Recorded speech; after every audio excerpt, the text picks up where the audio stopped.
To episode 3 of Daily Java with Jax. So you probably know what an if, else, and else chain is. So it's basically checking a condition. If it's false, do another condition, and do more of those other false, do another conditions until the end. If all those are false, do this condition, which is the else. And if someone's false, do another is else if. But why, when I run that program, when I'm trying to use a lot of those, does it take away a lot of space and also look ugly? I want to use something else. Well, in the case of if you're using, if you're checking for the condition, the value of a variable repeatedly, you should 100% change to a switch case. So a switch case, basically, all you have to do is write switch and then parentheses and then a variable inside, or you can create it, so int I or int something.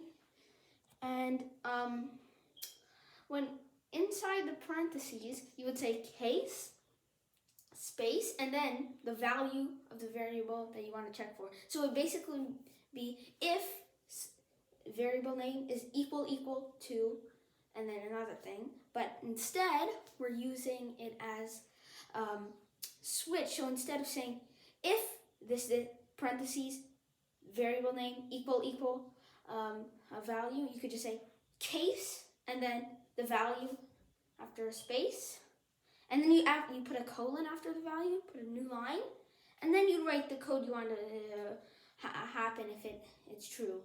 And of course, semicolon for every statement. But for the switch case, you actually put a colon, not a semicolon, a full-on colon.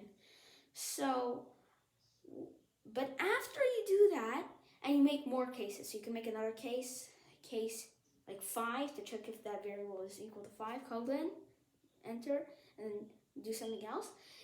And then, by the way, cool trick, if for an else, there's no else. You can't say case nothing else. You just say default colon, enter. But if you do that and run your program, you'll see it's gonna do all of the things. So then you're gonna be like, that's useless completely. Well, is it truly useless? No, it's because you, the writer, made an error. The error that you made is that you need to add a break statement after every single case. So after every statement in one case, you have to add break semicolon. And do that for every single one, and you'll see it works just like an if-else statement, but takes less memory and is way cleaner. So keep on using switch statements or cases.